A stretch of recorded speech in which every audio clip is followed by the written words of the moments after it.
बिस्मिल्लाहिर्रहमानिर्रहीम। अस्सलाम वालेकुम friends, welcome to my YouTube channel meals with Javeria.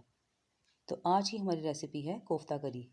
तो फ्रेंड्स, आपने वीडियो को बिल्कुल भी स्किप नहीं करना और एंड तक देखना है, क्योंकि इस वीडियो में मैं आपको बताऊंगी कि कैसे आप बिल्कुल नरम कोफ्ते होटल स्टाइल में तैयार कर सकते हैं। तो चलिए चलते हैं रेसिपी की तरफ।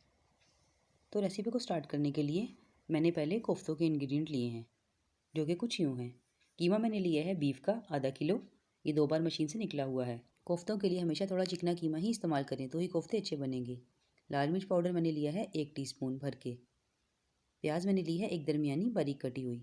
गरम मसाला हाफ़ टी स्पून। हरी मिर्चें 3 से 4 अदद। नमक मैंने लिया है 1 टीस्पून।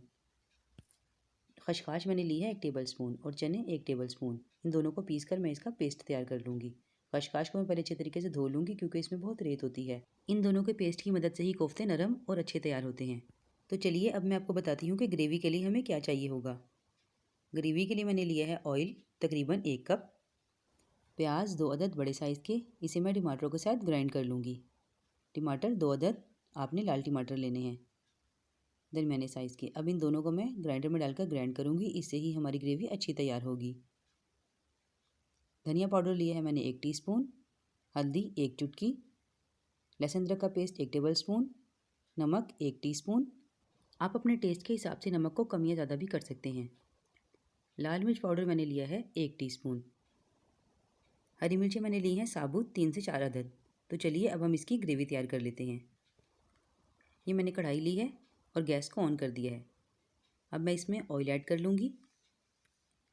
ऑयल आप अपने टेस्ट के हिसाब से कम या ज़्यादा भी कर सकते हैं, क्योंकि कुछ लोग कोफ्तों में ज़्यादा ऑयल पसंद करते हैं, लेकिन मैं मीडियम ही लूँगी।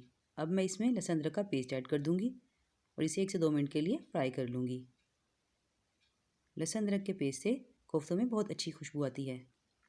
आपने इसे बिल्कुल भी स्किप नहीं करना। अब मैं इसमें टमाटर और प्याज का पेस्ट ऐड कर दूँगी। इसे मैंने अच्छे तरीके से ग्राइंड कर लिया है। आप चाहें तो इसको हल्का सा पकाकर भी ग्राइंड कर सकते हैं, लेकिन मुझे इसी तरीके से ज़्यादा इजी लगता है। अब मैं इसमें लाल मिर्च पाउडर ऐड कर दूँगी। साथ ही मैं इसमें नमक ऐड कर दूँगी। नमक आपने बहुत ध्यान से डालना है, क्योंकि हमने कोफ्तों में भी नमक यूज़ किया है। हल्दी और धनिया पाउडर भी ऐड कर दूँगी और इसे अच्छे तरीके से मिक्स कर कर इसको 5 से 10 मिनट के लिए पका लूँगी, ताकि इसका अच्छा सा मसाला भुन जाए। जब तक ये मसाला भुन रहा है, आप प्लीज़ मेरी वीडियो को लाइक कर दें और मेरे चैनल को सब्सक्राइब कर दें और साथ लगे बेल आइकन को भी दबा दें, ताकि मेरी हर नई आने वाली वीडियो आप सबसे पहले देख सकें। चलिए जब तक ये भुन रहा है, हम कोफ्तों की तैयारी कर लेते हैं।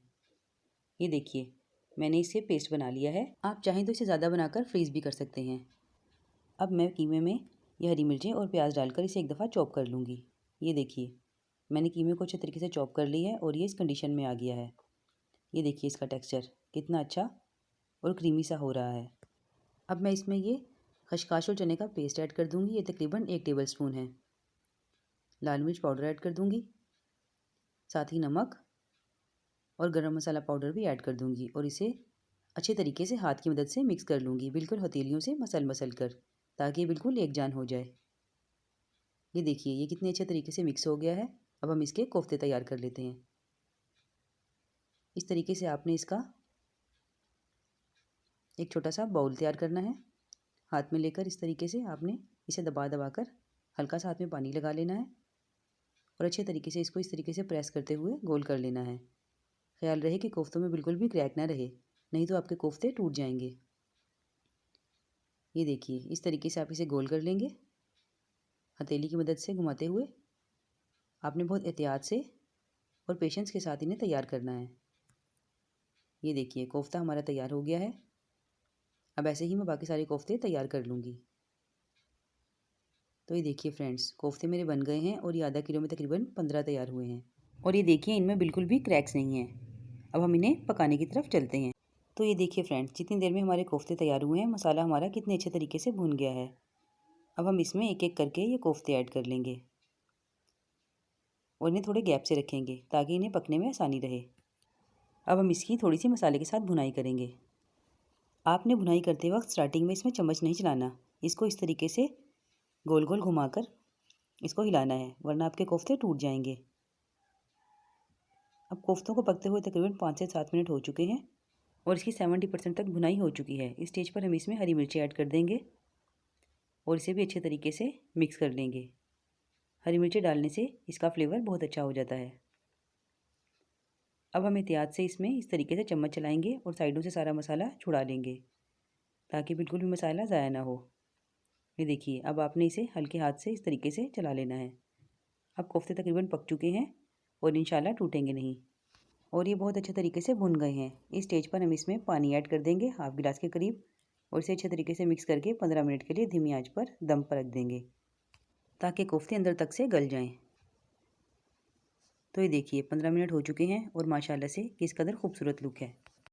पानी बिल्कुल खुश्क हो चुका है और इसकी ग्रेवी चेक कीजिए।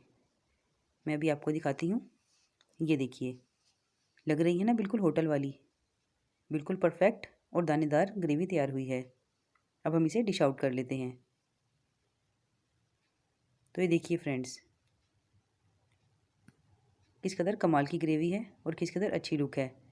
ये कोफ्ते यकीनन बहुत ही मज़ेदार और नरम तैयार हुए हैं। आपने अपने घर पर ट्राई करना है और मुझे इसका फ़ीडबैक ज़रूर देना है। ये बीफ के कोफ्ते हैं। इंशाल्लाह मैं आपके साथ जल्द ही चिकन के कोफ्तों की रेसिपी भी शेयर करूँगी। वो इससे थोड़ी सी डिफरेंट होती है। अब आप इसे हरे धनिए से गार्निश कर लेंगे और ये देखिए, मैं आपको तोड़ के दिखाती हूँ किस कदर अच्छे बने हैं।